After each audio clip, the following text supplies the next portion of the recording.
जो विद्यार्थी मित्रों धोरण 12 चैप्टर नंबर 5 पृष्ठ रसायण में આપણે છેલ્લે લેક્ચર નંબર 7 માં આપણા પેમ્પલેટના પ્રશ્ન નંબર 20 થી S 68 સુધી ભણી ગયા હતા। હવે આજે લેક્ચર નંબર 8 માં પ્રશ્ન નંબર 22 પેમ્પલેટના પ્રશ્ન નંબર 22 થી શરૂઆત કરીએ તો પ્રશ્ન નંબર 22 નું બંધારણ આ રીતનું છે। ઉત્સેચકો શું છે?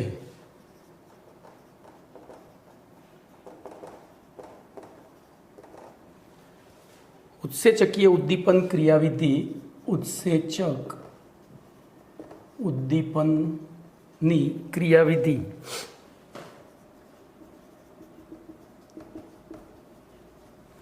टूंक में समझाओ अथवा टूंक में लखो। जो आ स्वाध्यायनो प्रश्न है अने टेक्स्ट बुक में पण छे एटले रेग्युलर क्वेश्चन है तो आपने जी रीते पूछ्यु छे ए रीते जवाब आपीशुं। सौथी पहला आपणे आपीशुं उत्सेचकनी व्याख्या। बोलो शुं लखीशुं व्याख्या? तो उत्सेचको शुं छे व्याख्या नथी पूछी। उत्सेचक शुं छे तो उत्सेचक जैव रासायणिक प्रक्रियानुं उत्सेचक जैव रासायणिक प्रक्रियानुं उद्दीपन करता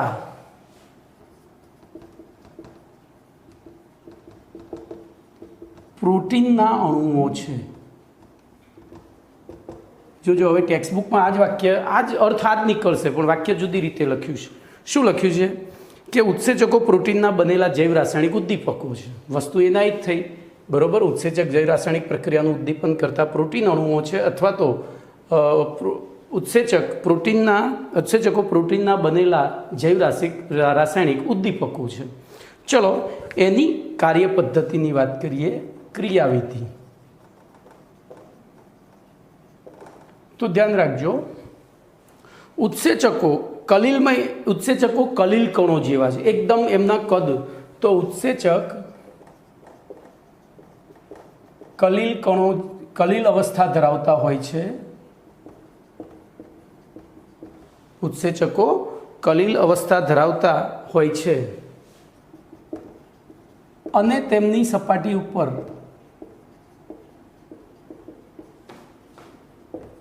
अनेक छिद्रो आवेला होय छे। अनेक छिद्रो आवेला होय छे। अनेक लाक्षणिक आकारना आपणे रीते लखीशुं लाक्षणिक आकारना छिद्रो आवेला होय छे। आ छिद्रों में जोजो आ छिद्रों में तो अने तेमा NH2 COOH OH अने SH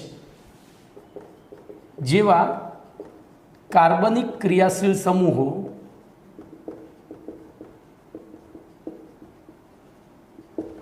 सक्रिय स्थानों तरीके वर्ते छे।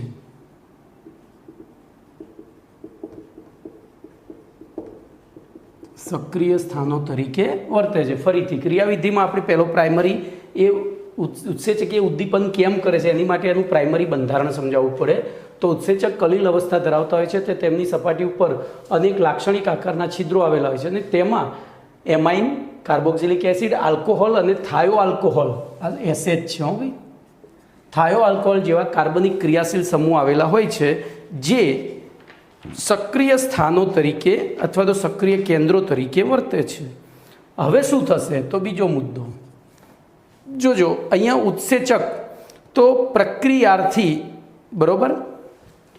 तो प्रक्रियार्थी एटले के प्रक्रिया करनार विद्यार्थी विद्या ग्रहण करनार विद्यानो अर्थी एम प्रक्रियानो अर्थी प्रक्रिया करवा माटे जे अणु आवी रह्यो छे एने जो जे एना माटे बे शब्दों वापरेला छे। आपणे एने प्रक्रियक पण कहीए छीए अने बीजुं अवस्तर पण कहेवामां आवे छे। अवस्तर एटले नीचे उतरता अणुओनुं स्तर। अव एटले नीचे उतरवुं बरोबर ना अणुओ के जे उत्सेचकनी सपाटी उपर आवेला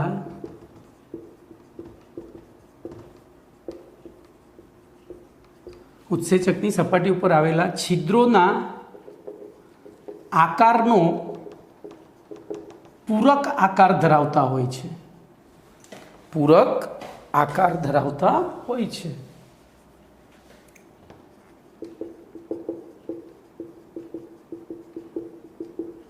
બરોબર. પ્રક્રિયકના અણુઓ કે જે ઉત્સેચકની સપાટી ઉપર આવેલા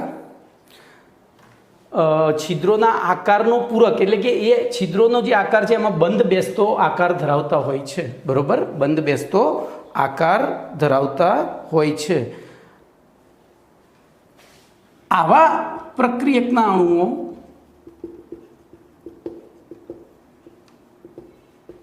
ઉત્સેચકની સપાટી ઉપર આવેલા છિદ્રોમાં એવી રીતે ગોઠવાય છે, છિદ્રોમાં એવી રીતે ગોઠવાય છે કે જેમ તાળાના છિદ્રમાં ચાવીને શુદ્ધ ગુજરાતીમાં કુંચી કહેવાય છે, કુંચી ગોઠવાય છે. જો હવે અહીંયા આ એક શબ્દ આપણને ઘણું બધું કહી દીધું. બોલો, મારી પાસે એક તાળું ને એક ચાવી છે, એ તાળાની ચાવી છે. બરાબર. એ ચાવીને મેં લોક કરી દીધું, એટલે કે તાળું મારી દીધું, અને પછી એ ચાવીને બીજી લાખ ચાવીઓના અલગ અલગ પ્રકારની લાખ ચાવીઓના ઢગલામાં નાખી દીધી. બોલો, મારે તાળું ખોલવા માટે વધુમાં વધુ કેટલા પ્રયોગો કરવા પડશે? 1 લાખ. કેમ? તો કોઈપણ ચાવી એ ચાવી કોઈપણ તાળામાં ત્યારે જ બંધ એટલે કે તાળું ખોલી શકે જ્યારે તાળાની અંદરની જે છિદ્ર રચના છે એવી જ એને બંધ બેસતો આકાર ચાવી ધરાવતી હોય તો, બાકી એ ચાવી એના સિવાયની ચાવીઓથી તાળું ખુલ્લે નહીં. બરાબર. એટલે કે અહીંયા જો દરેક ઉત્સેચક વિશિષ્ટ હોય છે. આ વાક્ય એવું કહેવા માગે છે કે જેમ દરેક તાળા માટે ચાવી વિશિષ્ટ હોય છે, એમ દરેક પ્રક્રિયક માટે ઉત્સેચક પણ જે દર્શાવે છે કે કૌંસમાં લખું છું, જે દર્શાવે છે કે દરેક પ્રક્રિયક માટે ઉત્સેચક વિશિષ્ટ હોય છે. ઉત્સેચક વિશિષ્ટ હોય છે. હવે જોજો અહીંયા શું થશે. તો ઉત્સેચકની સપાટી ઉપર છિદ્રોમાં આવેલા, આપણે ઉપર લખ્યું છે, સક્રિય સમૂહોની હાજરીના કારણે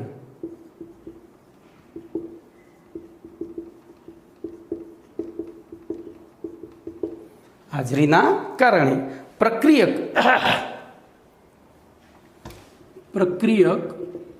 એટલે કે પ્રક્રિયાર્થી એટલે કે અવસ્તર ઉત્સેચક સાથે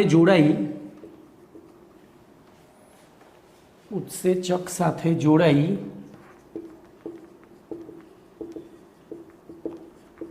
મધ્યવર્તી સંકીર્ણ બનાવે છે. હમણાં હું આ બધું જ પછી એક પ્રક્રિયા સ્વરૂપે લખી દઈશ.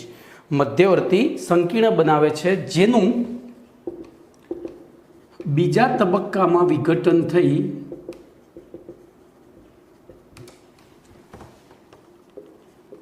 નિપજ બને છે અને ઉત્સેચક પાછો મળે છે. આપણે ગુજરાતીમાં જ લખીએ, પાછો મળે છે. તો આ એની કાર્યપદ્ધતિ થઈ. બરોબર. આમ ઉત્સેચકીય ઉદ્દીપન પ્રક્રિયા નીચે પ્રમાણે 2 તબક્કામાં પૂર્ણ થાય છે. જોજો, 2 તબક્કામાં પૂર્ણ થાય છે. તબક્કો 1,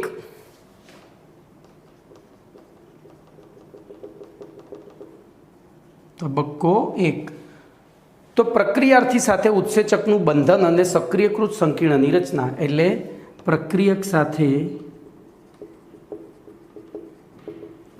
ઉત્સેચકનું બંધન, એની જગ્યાએ જોડાણ પણ લખાય, અને સક્રિયકૃત સંકીર્ણની અથવા તો મધ્યવર્તી સંકીર્ણની રચના.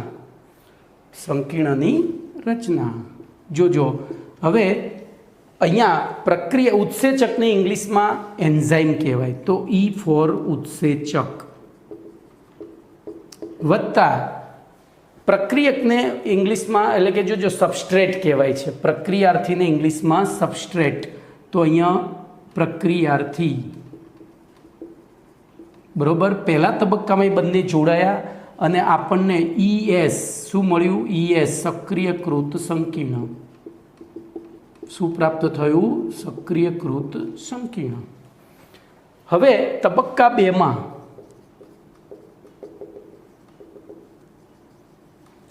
તો સક્રિયકૃત સંકીર્ણના વિઘટન દ્વારા નિપજની પ્રાપ્તિ. સક્રિયકૃત સંકીર્ણના વિઘટન દ્વારા નિપજની પ્રાપ્તિ. આ બીજો તબક્કો. તો જોજો આ જે સક્રિયકૃત સંકીર્ણ બન્યું છે, સક્રિયકૃત સંકીર્ણ, એનું બીજા તબક્કામાં વિઘટન થાય, એમાંથી ઉત્સેચક ઈ પાછો મળે અને જે સબસ્ટ્રેટ હતો એ પ્રોડક્ટ પીમાં એટલે કે નિપજમાં રૂપાંતરિત થઈ જાય છે. તો આ થઈ તમારી આખી થિયરી. ઉત્સેચક એટલે શું? ઉત્સેચકીય ઉદ્દીપન ક્રિયાવિધિ. બરોબર. કેટલા માર્ક્સમાં પૂછાઈ શકે? તો 2 થી 3 માર્ક્સમાં પૂછાઈ શકે. તમારે આટલું આ રીતે આ પ્રમાણે લખશો તો હું નથી માનતો એક પણ માર્ક્સ જાય તમારો. એકદમ સિમ્પલ. હવે જોજો, હું અત્યારે સાઈડમાં એટલે ઊભો છું કે તમે પોઝ કરીને આખી થિયરી વાંચી શકો. હું સાઈડમાં ઊભો છું તો આવી જ્યારે થિયરીઓ આવશે ત્યારે હું સાઈડમાં ખસી જઈશ, જેને તમે પોઝ કરીને અહીંયાથી વાંચી શકો અને ત્યાં પણ પેમ્ફલેટમાં પણ કમ્પેર. હવે જોજો, અહીંયા મેં એકદમ સરળ ભાષા લખી હશે, અર્થ એ જ થતો હશે. પેમ્ફલેટમાં થોડી અઘરી ભાષા હોય તો તમે બંનેનું કમ્પેરિઝન કરી ફાઇનલી તૈયાર તો પેમ્ફલેટની જ કરવાની છે, પણ પછી આવા શબ્દો આવે તો કે એટલા માર્ક્સ નથી કપાતા. આપણા વિદ્યાર્થીઓ 100માંથી 100 પણ લાવેલા છે આ તૈયાર કરીને. બરાબર. એટલે તમે કેવું રજૂ કરો છો એની ઉપર ડિપેન્ડેડ છે, સમજો. ચલો, એના પછી પ્રશ્ન નંબર S69.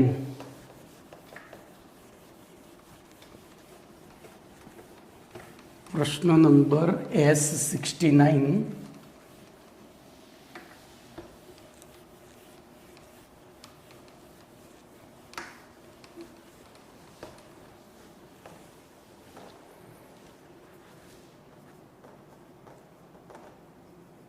બોલો, પ્રશ્નનું બંધારણ છે કલીલ એટલે શું? 1 માર્ક્સનો પ્રશ્ન છે. કલીલ એટલે શું?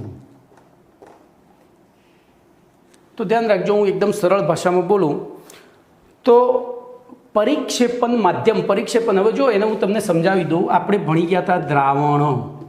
દ્રાવણમાં દ્રાવક વત્તા દ્રાવ્ય. બરોબર. હવે જો કલીલ દ્રાવણ આગળ કલીલ શબ્દ લાગી જાય તો કલીલ દ્રાવણમાં દ્રાવકને પરિક્ષેપણ માધ્યમ કહેવામાં આવે છે. શું કહેવામાં આવે છે? પરિક્ષેપણ માધ્યમ. અને દ્રાવ્યને પરિક્ષેપિત કલા અથવા ઘણી વખત પરિક્ષેપણ કલા પણ લખ્યું હોય છે. પરિક્ષેપિત અથવા તો પરિક્ષેપણ કલા. બરોબર. તો હવે તમે મને વ્યાખ્યા લખીને આપી શકો છો. બોલો અહીંયા. તો કલીલની વ્યાખ્યા લખવી હોય તો લખાય પરિક્ષેપણ માધ્યમમાં. બોલો, અહીંથી જ વ્યાખ્યા લખાય. પરિક્ષેપણ માધ્યમમાં ખૂબ જ ઝીણા કણો સ્વરૂપે, ખૂબ જ ઝીણા કણો સ્વરૂપે, બોલો કોણ હાજર હશે? કોણ હાજર હશે? પરિક્ષેપિત કલા સ્વરૂપે, પરિક્ષેપિત કલા ધરાવતી, જોજો, વિસમાંગ પ્રણાલીને કલીલ કહે છે. વિસમાંગ પ્રણાલીને કલીલ કહે છે. જો દ્રાવણની વ્યાખ્યા શું હતી? દ્રાવકમાં દ્રાવ્ય. હવે જો દ્રાવણ અને કલીલ દ્રાવણમાં શું ડિફરન્સ છે? તો આ સમાંગ પ્રણાલી હતી. પાણીમાં ખાંડ ઓગળેલી છે કે નહીં આપણે જાણી નથી શકતા, પણ પાણીમાં ગુંદર ઓગળેલો છે એને આમ સૂર્યપ્રકાશ સામે રાખીએ ને તો ગુંદરના કણો તમને દેખાય. આપણા ઘરે સરળમાં સરળ કલીલ આપણે ગુંદર વાપરીએ છીએ તો ગુંદરના કણો દેખાય છે. તો આ કેવી પ્રણાલી છે? વિસમાંગ. તો આપણે દ્રાવકમાં ખૂબ જ ઝીણા કણો સ્વરૂપે ઓગળેલા દ્રાવ્યની બરાબર દ્રાવ્ય ધરાવતી સમાંગ પ્રણાલી હોય તો એને દ્રાવણ કહેવાય. જોજો, દ્રાવકમાં ખૂબ જ ઝીણા કણો સ્વરૂપે દ્રાવ્ય ધરાવતી સમાંગ પ્રણાલીને દ્રાવણ કહે છે. એમ પરિક્ષેપણ માધ્યમમાં ખૂબ જ ઝીણા કણો સ્વરૂપે પરિક્ષેપિત કલા ધરાવતી વિસમાંગ પ્રણાલીને કલીલ કહે છે. ચલો, હવે આપણને કલીલ જોજો આની બીજી વ્યાખ્યા. હવે આ કેવી રીતે પ્રાપ્ત થાય તો બીજી વ્યાખ્યા પણ અહીંયા લખીશું. બીજી વ્યાખ્યા એટલે જોજો, સાચા દ્રાવણ એટલે સમાંગ પ્રણાલી. તો સાચા દ્રાવણ અને નિલંબન, સાચા દ્રાવણ અને નિલંબન વચ્ચેના વિશાળ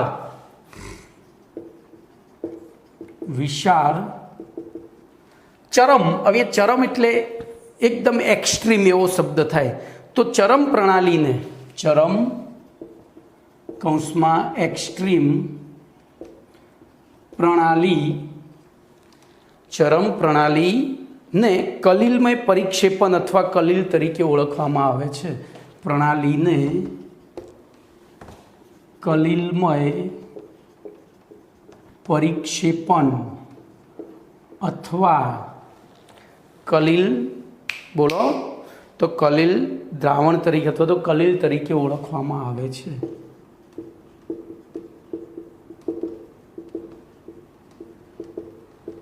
હવે જો આ વ્યાખ્યા ખાલી લખી દેવાથી ક્યારેય નહીં આવડે, ગોખવી પડશે. તો આપણે એને સમજીએ. ભલે 1 માર્ક્સનો પ્રશ્ન રહ્યો પણ સમજેલા હશું તો આજીવન યાદ રહેશે. ધારો કે હું એક પાત્ર લઉં છું, 2 પાત્ર લઉં. ચલો, ક્યાં આપણે દોરવા છે ને ક્યાં ખરીદવા છે. આ પાત્રમાં પાણી, બંનેમાં પાણી ભર્યું છે બરોબર. આની અંદર મેં ખાંડ નાખી, આની અંદર ધૂળ નાખી. જોજો, ધૂળ કહું છું, રેતી નહીં, માટી નહીં, ધૂળ. ધૂળ ક્યાં મળશે બોલો? ધૂળ ક્યાં મળશે? તો ધૂળ 2 જગ્યાએ મળે. એક તો નદીના પટમાં મળે. નદીના પટમાં આમ પવન વહેતો હોય એટલે બધી આમ ખૂણામાં ધૂળ ભેગી થાય. અને બીજી આપણી ધાબા ઉપર મળે. ધાબા ઉપર જશો તો ખૂણામાં ધૂળ ભેગી થઈ હશે, એ ધૂળ લઈ આવવાની. અંદર નાખી સ્ટરિંગ કરીએ. બોલો, થોડા સમય પછી શું થઈ જશે? અહીંયા તો આપણને ધૂળ દેખાતી બંધ, અરે ખાંડ દેખાતી બંધ થઈ જશે. બોલો, અહીંયા શું દેખાશે? તો ડોળું પાણી દેખાશે.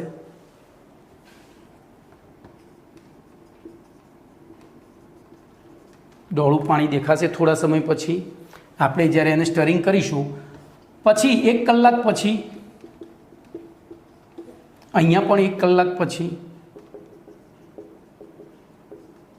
બોલો તો અહીંયા આપણને 2 ભાગ દેખાશે.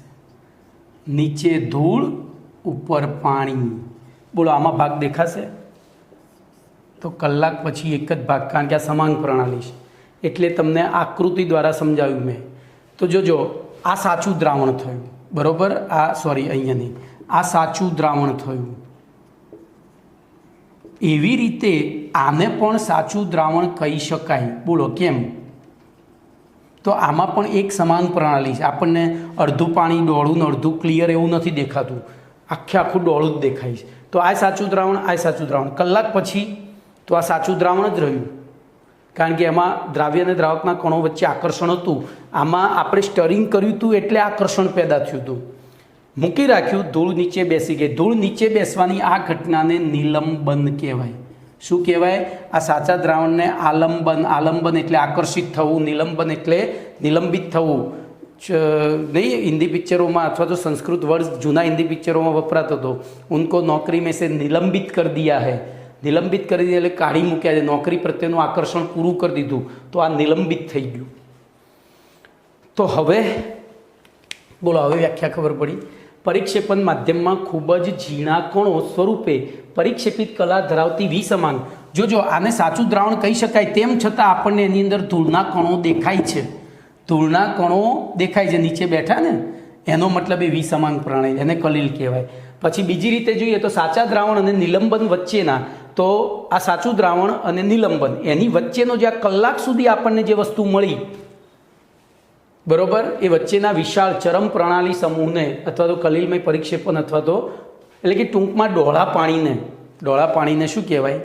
આ જ્યાં સુધી આ ધૂળ નીચે નહીં બેસે ત્યાં સુધી આ ડોળું પાણી જશે. તો એ ડોળું પાણી જે છે, હવે જોજો આ શબ્દ પકડજો, સાચું દ્રાવણ. આમાં સાચું દ્રાવણ એ છે ને ડોળું પાણી એ છે. તમે આ પાણીને જોશો તો એકદમ શુદ્ધ નહીં દેખાય, એકદમ શુદ્ધ નહીં દેખાય, કારણ કે જે ધૂળના કણો એકદમ નાના છે એ તો હજુ અહીંયા આલંબિત જ છે. એટલે આપણે અહીંયા શબ્દ વાપરીએ છીએ કે અહીંયા તો હતા ઝીણા મોટા બધા ધૂળના કણો હતા, તો સમય પછી મોટા કણો નીચે બેસી ગયા ધૂળ અને ઝીણા કણો એમના એમ. આ પાણી એકદમ આવું ક્લિયર તો નહીં જ દેખાય, બરોબર. એટલે સાચા દ્રાવણ અને નિલંબન. સાચું દ્રાવણ, આમાં સાચું દ્રાવણ એ છે અને પછી મોટા કણો નીચે બેસી ગયા એટલે નિલંબન. એ પછીનો જે પ્રણાલી સમૂહ છે એને કહેવાય કલીલમય પરિક્ષેપણ અથવા તો કલીલ. ભાઈ 1 માર્ક્સનો પ્રશ્ન છે પણ મસ્ત પ્રશ્ન છે, આને ગોખવાનો નથી એટલે મેં આટલી બધી કસરત કરી. ચલો એના પછીનો પ્રશ્ન, પ્રશ્ન નંબર 23. જોજો, કલીલ પદાર્થ નહીં પણ પદાર્થની અવસ્થા છે. કલીલ પદાર્થ નહીં પરંતુ પદાર્થની અવસ્થા છે. આ વિધાનની આલોચના કરો, આ નિવેદનની અથવા આ વિધાનની.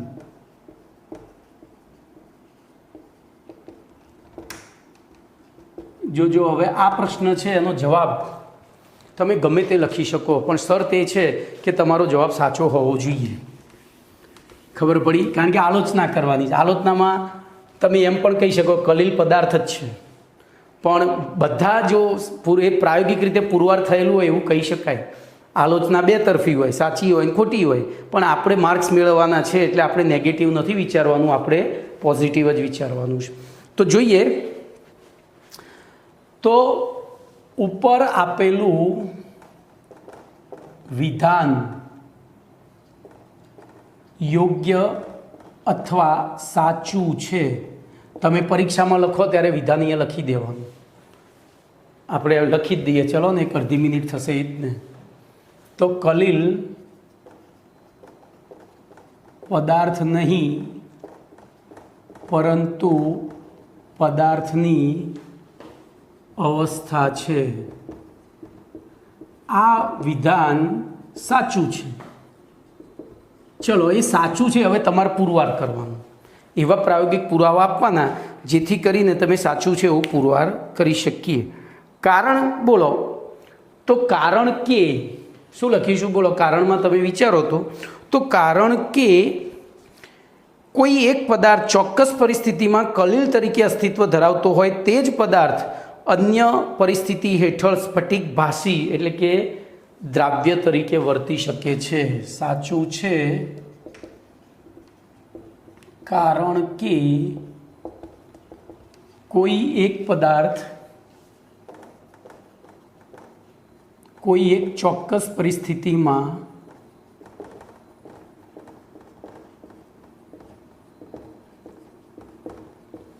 કલીલ તરીકે વર્તતો હોય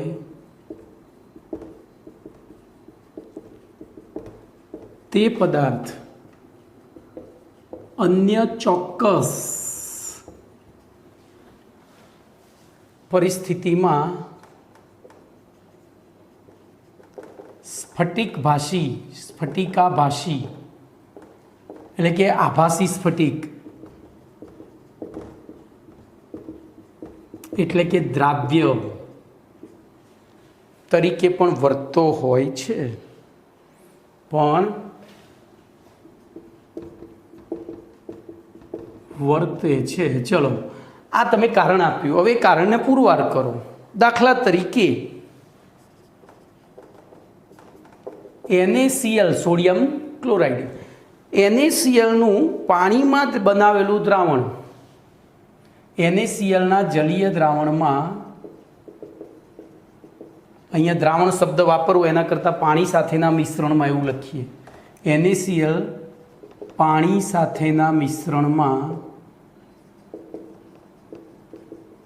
બોલો કઈ રીતે વર્તે છે? બોલો. તો સ્ફટિકભાષી તરીકે આપણે એ જ શબ્દ વાપરવાનો, સ્ફટિકભાષી તરીકે વર્તે છે.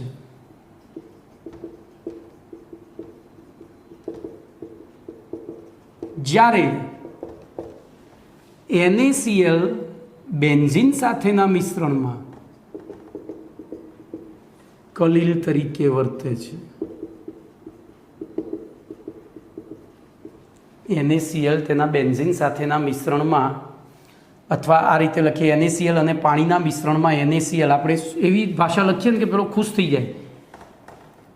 NaCl અને પાણીના મિશ્રણમાં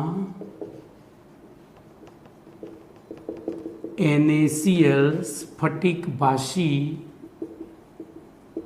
એટલે કે દ્રાવ્ય તરીકે વર્તે છે. જ્યારે NaCl અને બેન્ઝીનના મિશ્રણમાં NaCl કલીલ તરીકે વર્તે છે. આ એક પહેલું ઉદાહરણ આપ્યું. બે ઉદાહરણ આપવાના. ચલો બીજું ઉદાહરણ. તો સાબુ તેની નીચી સાંદ્રતાએ, સાબુના જલીય દ્રાવણમાં, સાબુના પાણી સાથેના મિશ્રણમાં, આપણે એવું જ લખવાનું, અને પાણીના મિશ્રણમાં નીચી સાંદ્રતાએ સાબુ વિદ્યુત વિભાજ્ય તરીકે, હવે વિદ્યુત વિભાજ્ય એટલે દ્રાવ્ય થયું તરીકે વર્તે છે. જ્યારે ઊંચી સાંદ્રતાએ, આ જ પાઠમાં ભણવાનું છે, એ મિસેલની રચના બનાવે છે. તો ઊંચી સાંદ્રતાએ કલીલ તરીકે વર્તે છે. આમ પછી લખવાનું, આમ ઉપરોક્ત ચર્ચાના અથવા તો ચર્ચાના આધારે કહી શકાય કે, બસ પછી વાક્ય લખી દેવાનું. ખબર પડી? હવે જોજો, અહીંયા ઉપરોક્ત ચર્ચાના આધારે કહી શકાય, પછી એની પછી તમે આ વાક્ય મેં પેમ્ફલેટમાં નથી લખ્યું, પણ એ તમે છેલ્લે લખી શકો છો. એ પછી એક ચર્ચા આપણે કરી શકીએ. બોલો શું ચર્ચા કરી શકીએ? તો આમ દ્રાવણમાં પદાર્થ કઈ અવસ્થા ધરાવે છે તે બાબત તેના કણોના કદ ઉપર આધાર રાખે છે. તો આપણે દ્રાવણની જગ્યાએ મિશ્રણ લખીશું. અહીંયા હું પહેલાં લખું, આમ ઉપરોક્ત ચર્ચાના આધારે કહી શકાય કે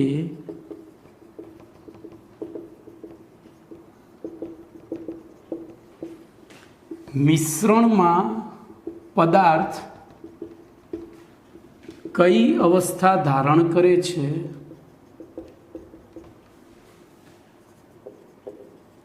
તે બાબતનો આધાર જે તે પદાર્થના કણોના કદ ઉપર હોય છે. જેમ કે જો કણોનું કદ આપણે ભણી ગયા છીએ 1 નેનોમીટરથી ઓછું હોય તો તે સ્ફટિકભાષી એટલે કે દ્રાવ્ય તરીકે વર્તે છે. અને જો કણોનું કદ 1 નેનોમીટરથી 1000 નેનોમીટરની હદમાં હોય તો તે બોલો કલીલ તરીકે વર્તે છે. અને હવે હું વાદળી પેન વાપરીશ. અને જો કણોનું કદ 1000 નેનોમીટરથી વધારે હોય તો તે નિલંબન તરીકે વર્તે છે. આ વાદળી પેન એટલા માટે લીધી કે ટેક્સ્ટબુકમાં એ આર્ટિકલ નથી. નિલંબન તરીકે વર્તે છે. બોલો ક્લિયર? તો હવે છેલ્લે વાક્ય લખાય. નિલંબન તરીકે આમ કહી શકાય કે કલીલ પદાર્થ નહીં પરંતુ પદાર્થની એક અવસ્થા છે. બોલો 2 માર્ક્સનો પ્રશ્ન છે, ચકાચક આવડી જાય. 2 માર્ક્સનો પ્રશ્ન ચકાચક. છેલ્લે લખવાનું આમ કહી શકાય કે કલીલ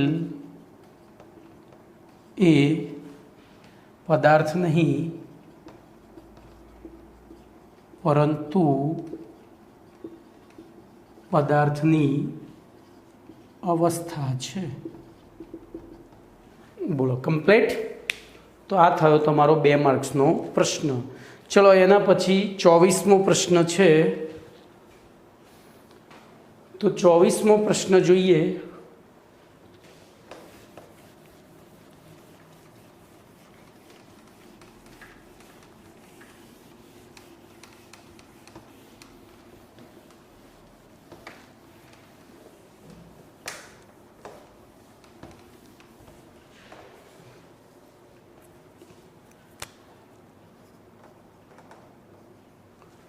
ચોવીસમો પ્રશ્ન છે સાચું દ્રાવણ, કલીલ દ્રાવણ અને નિલંબનમાં ઘટક કણોના કદ જણાવો.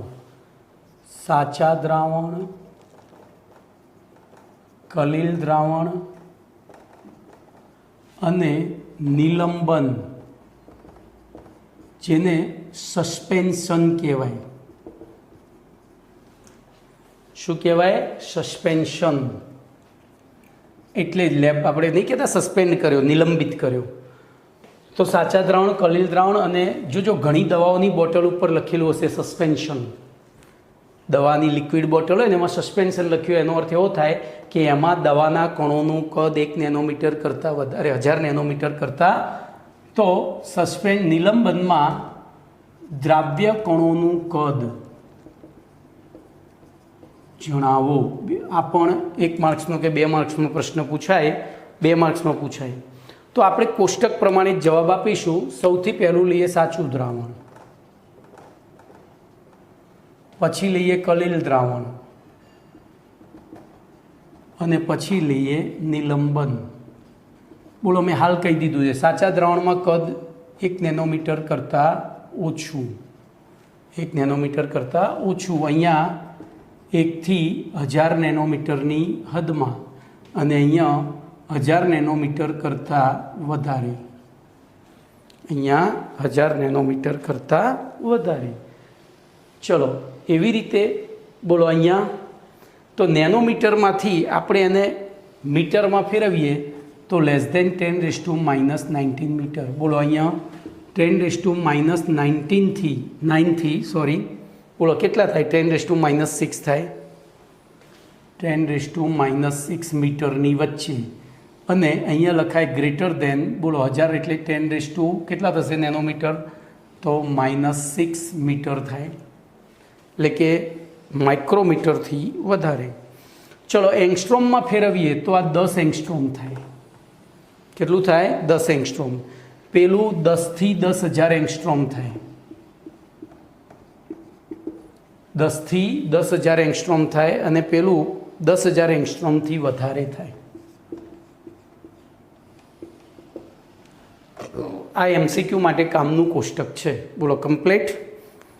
ચલો એના પછી 25મો પ્રશ્ન.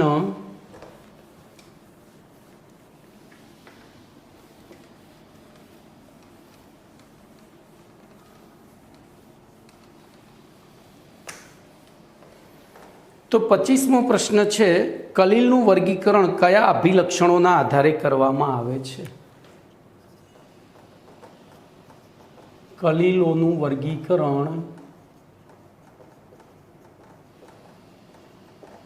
કયા અભિલક્ષણોના આધારે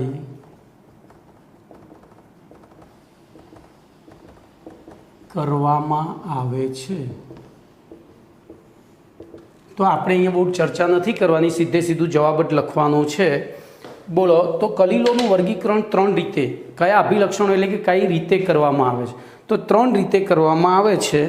તો પહેલું પરિચયમાં લખીશું, કલીલોનું વર્ગીકરણ નીચે પ્રમાણે 3 પ્રકારના અભિલક્ષણોના આધારે કરવામાં આવે છે. પહેલું, બોલો, પરિક્ષેપણ માધ્યમ. પરિક્ષેપણ માધ્યમમાં પરિક્ષેપિત કલાની ભૌતિક, પરિક્ષેપણ માધ્યમ અને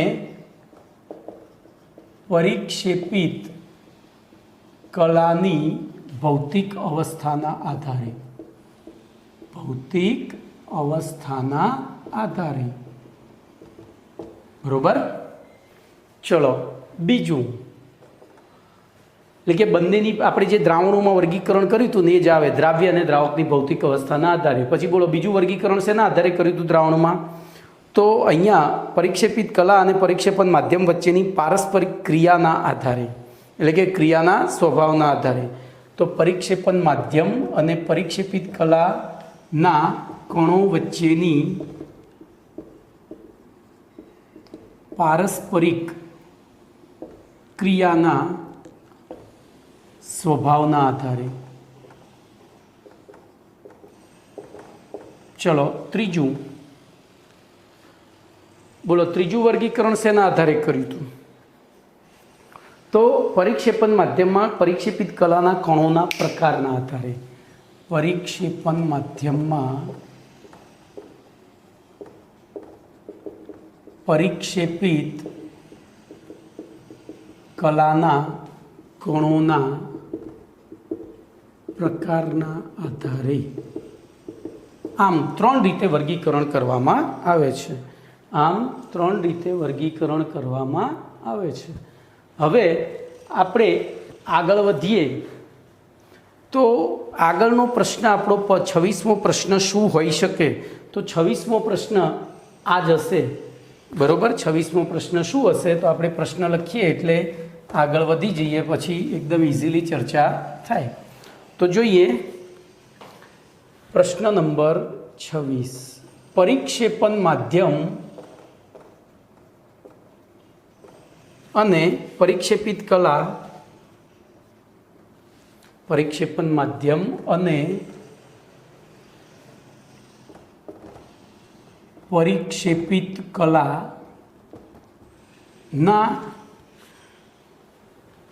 કલાની ભૌતિક અવસ્થાના આધારે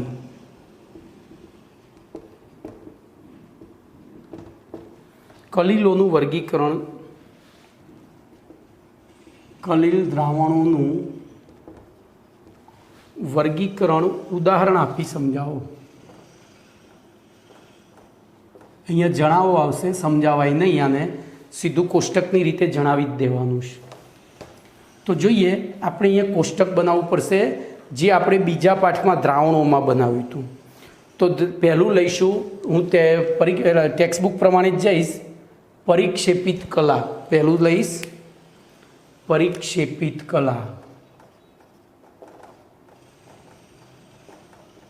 બીજું લઈશ, થોડી જગ્યા આ બાજુ રાખવું એટલે પાછળ ઉદાહરણમાં ખૂટે નહીં, પરિક્ષેપિત કલા.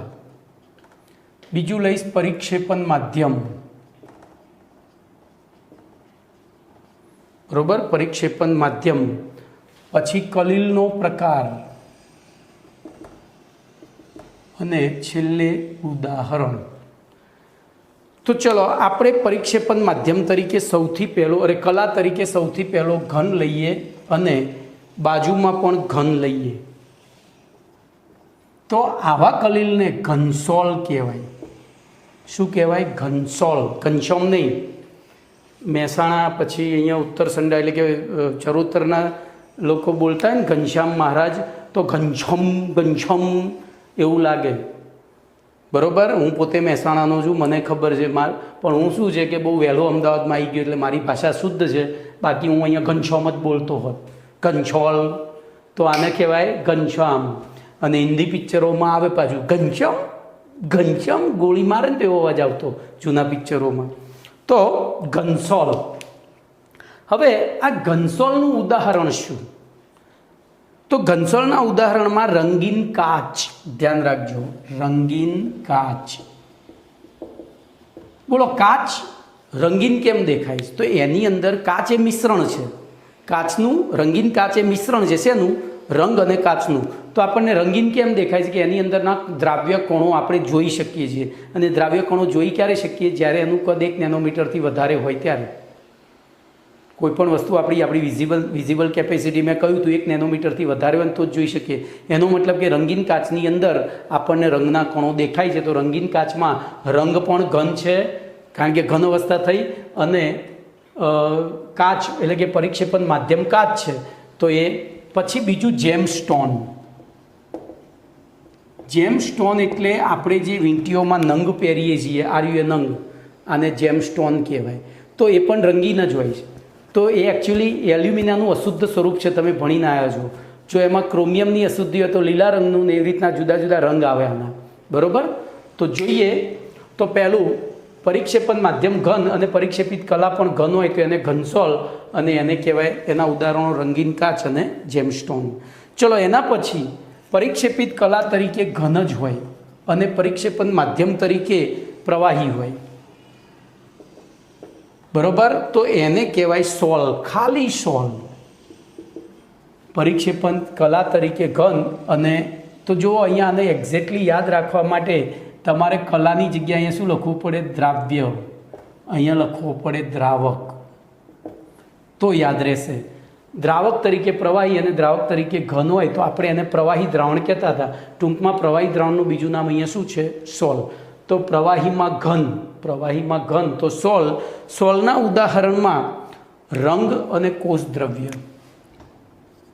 રંગ, એક મિનિટ હું થોડો કલર કરું તો શું છે આપણને અલગ અલગ દેખાય. બોલો, અહીંયા ઘન જ અને આ પ્રવાહી, તો એને કહેવાય સોલ. અને એમાં રંગ એટલે કોષ પ્રવાહી અને રંગ.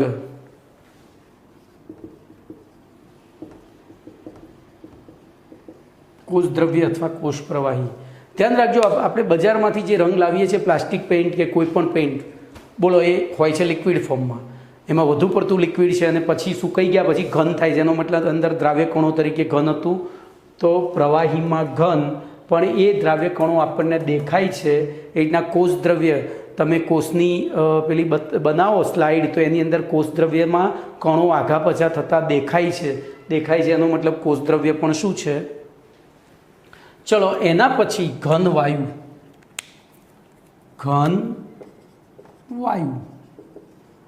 બોલો, તો એને કહેવાય એરોસોલ. શું કહેવાય? એરોસોલ. એરોસોલમાં ઉદાહરણમાં ધુમાડો અને ધૂળ.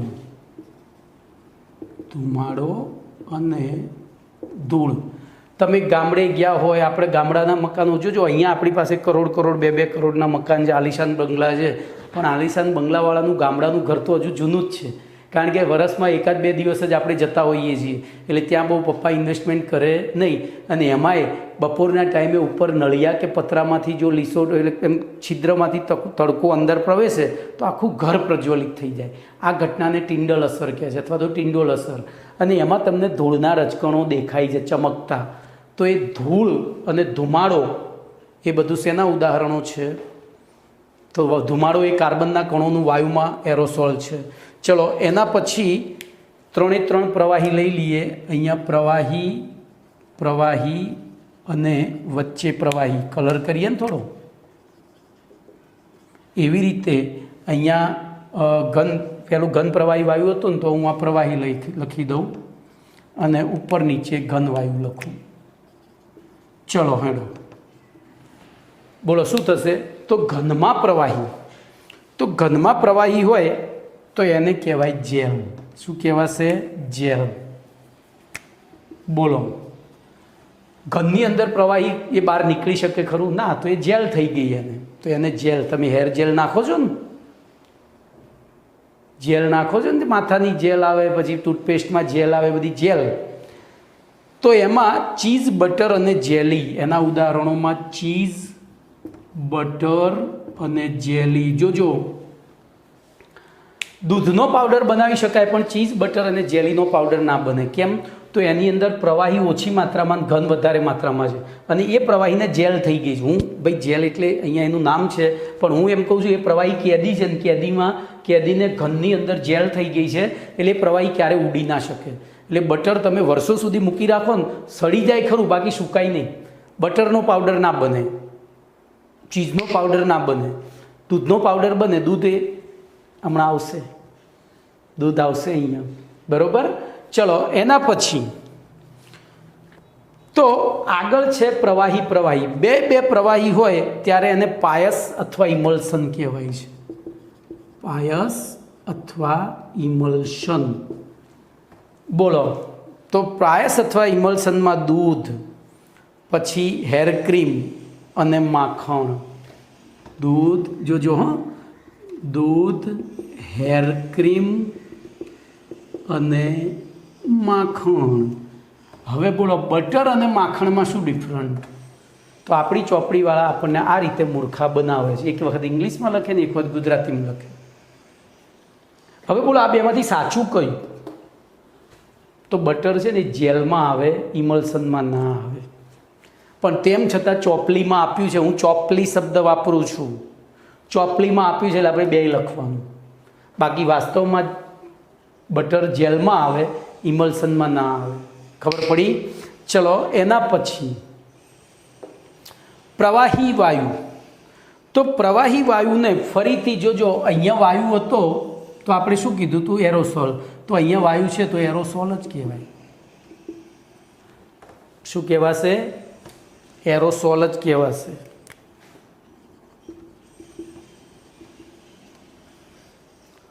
એરોસોલ. હવે એના ઉદાહરણ બોલો. પ્રવાહીમાં વાયુ વિક્ષેપિત થયેલો, વાયુમાં પ્રવાહી વિક્ષેપિત થયેલો હોય તો ધુમ્મસ, વાદળ, જંતુનાશક સ્પ્રે. તો ધુમ્મસ, પછી ધૂમ્ર, જંતુનાશક સ્પ્રે, વાદળ વગેરે એ એરોસોલના ઉદાહરણો છે. ચલો, એના પછી ફરી એકવાર વાયુ કરી દઉં.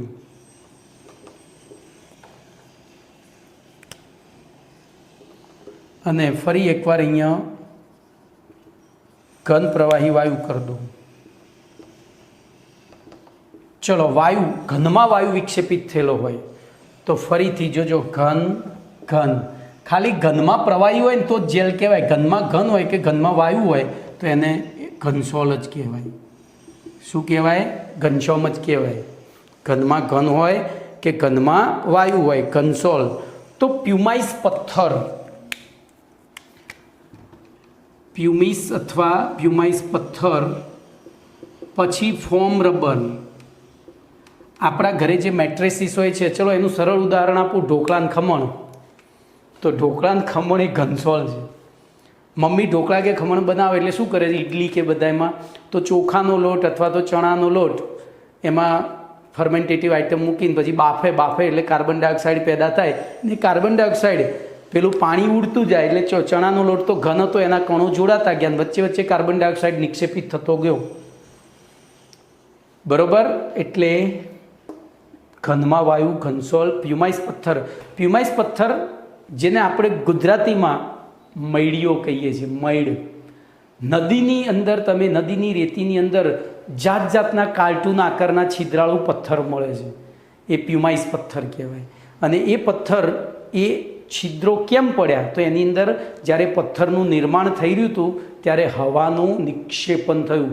નાહવા માટેનો પથ્થર આવે છે, આપણે ઘણાના ઘરે હશે.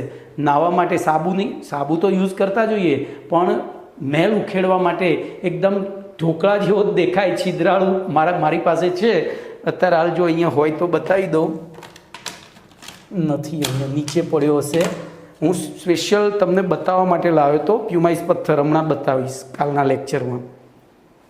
ચલો, એના પછી પ્રવાહીમાં વાયુ વિક્ષેપિત થયેલો હોય તો એને પાછો ફીણ કહેવાય. આને શું કહેવાય? ફીણ. આની આપણને સૌથી વધારે આવડત છે.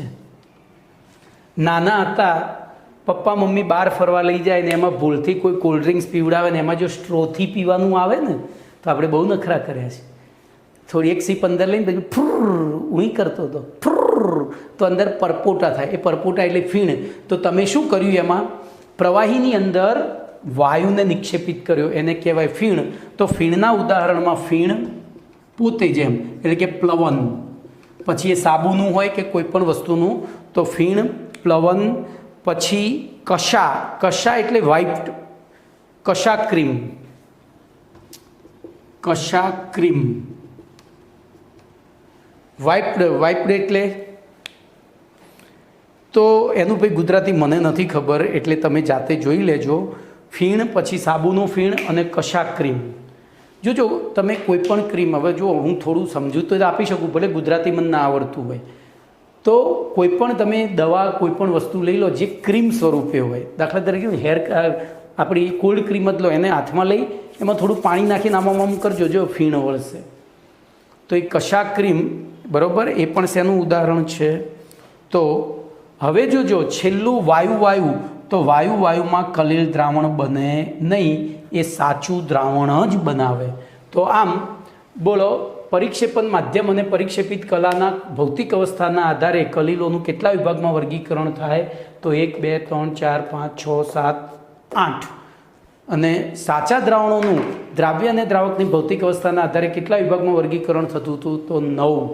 આ ઉદાહરણો ખાસ યાદ રાખજો. એમાં બટર અને માખણ ખાસ યાદ રાખજો, બરાબર. બીજું કંઈ છે નહીં, નામ યાદ રાખજો. ઘનમાં ઘન તો ઘનસોલ, પ્રવાહીમાં ઘન તો સોલ, વાયુમાં ઘન તો એરોસોલ, ઘનમાં વાયુ કે ઘનમાં મારી ભૂલ થઈ, વાયુમાં ઘન અથવા તો વાયુમાં પ્રવાહી એટલે એરોસોલ. એ રીતના ઘનમાં ઘન અથવા ઘનમાં વાયુ એટલે ઘનસોલ. ખાલી નામ તમારા બદલાય છે. આ 3, 1, 2, 3, આ 2 જ બદલાય છે. આ 3, 1, 2, 3, બાકી તો કોમન નામ. અને પાછું ફીણ, તો ફીણ આપણને યાદ છે, પાણીમાં હવા, બરાબર. ચલો, તો આટલે સુધી રાખીએ છીએ. ટાઈમ મર્યાદાને ધ્યાનમાં રાખી